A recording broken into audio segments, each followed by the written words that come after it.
Alors comme ça, les opposants sont invités à rentrer en Algérie.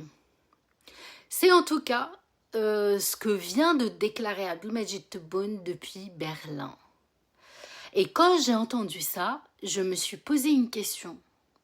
Moi, je suis une opposante algérienne. Est-ce que je suis concernée? Est-ce que moi aussi, je peux rentrer en Algérie? Évidemment, si je pose cette question, ce n'est pas pour demander à Abdelmadjid Tebboune l'autorisation de rentrer dans mon propre pays. L'Algérie est mon pays. Elle ne lui appartient pas et aucun Algérien ne devrait avoir besoin de recevoir une invitation de sa part pour y rentrer. Je pose cette question pour une autre raison. Parce qu'elle permet de mesurer toute l'absurdité de cette déclaration. Tebboune nous explique que les opposants sont les bienvenus.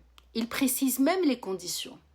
Une opposition qu'il qualifie de civilisée, qui propose des alternatives, des idées sans insultes ni injures. Très bien. Prenons-le au mot. Je suis une opposante politique algérienne. Mon engagement est public. Je m'exprime sous mon vrai nom, à visage découvert. Je critique le système politique algérien et ceux qui le dirigent. Je n'ai jamais appelé à la violence.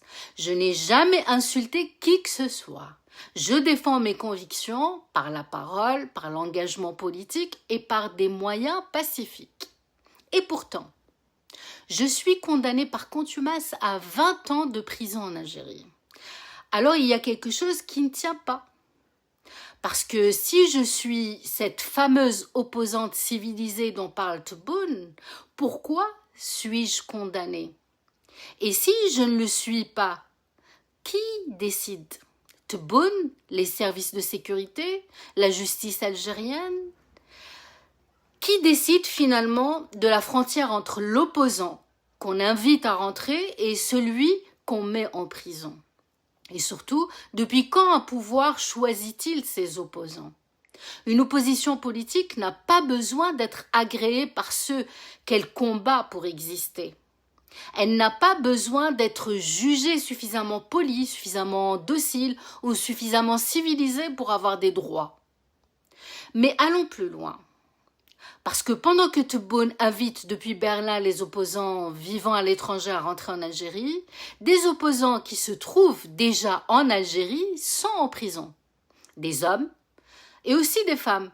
Des femmes algériennes qui, comme moi, ont pris position, se sont exprimées et ont refusé de se taire. Alors, quelle est la différence entre elles et moi? Quelle est la différence entre une femme qui s'exprime depuis l'étranger et une femme qui s'exprime de son opposition depuis l'intérieur du pays? Pourquoi l'une serait-elle invitée à rentrer pendant que l'autre est derrière les barreaux? Prenons un autre exemple. Des Algériens qui vivent dans leur propre pays sont frappés d'interdiction de quitter le territoire national, ISTN. Donc si je comprends bien la situation, les opposants qui sont dehors sont invités à rentrer. Et certains opposants qui sont dedans n'ont pas le droit de sortir. Certains sont invités à franchir la frontière dans un sens, d'autres sont empêchés de franchir la frontière dans l'autre sens. Et au milieu de tout ça, on voudrait nous expliquer que l'opposition est la bienvenue en Algérie. Mais de quelle opposition on parle exactement? De celle qui ne dérange pas? De celle qui ne permet pas réellement de remettre en cause le système? De celle que le pouvoir a lui-même choisie et validée? Parce que la réalité, elle est là. Il y a des détenus d'opinion dans les prisons algériennes. Il y a parmi eux des femmes. Il y a des citoyens poursuivis en raison de leur engagement et de leur prise d'opposition. Il y a des Algériens empêchés de quitter leur propre pays.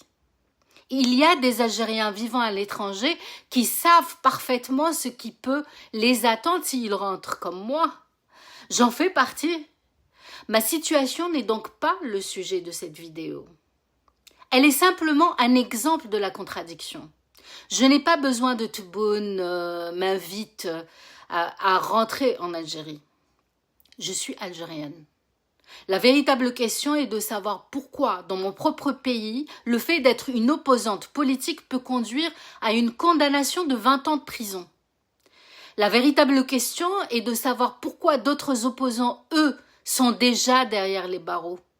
Et pourquoi certains de ceux qui sont libres ne peuvent même pas quitter le territoire. Alors non, le problème n'est pas de savoir si les opposants sont les bienvenus. Un pays n'est pas la propriété de ceux qui le gouvernent. Les Algériens n'ont pas besoin d'être invités à vivre dans leur propre pays. Ils ont des droits. Le droit d'y entrer, le droit d'en sortir, le droit d'y vivre librement, le droit de s'exprimer, le droit de critiquer ceux qui gouvernent et le droit de vouloir les remplacer politiquement. Voilà ce qu'est une opposition. Et ce n'est certainement pas au pouvoir qu'elle conteste de décider si elle est suffisamment civilisée pour mériter sa liberté. Alors, avant d'inviter les opposants à rentrer en Algérie depuis Berlin, il faudrait peut-être commencer par regarder ce qui arrive à ceux qui y sont déjà.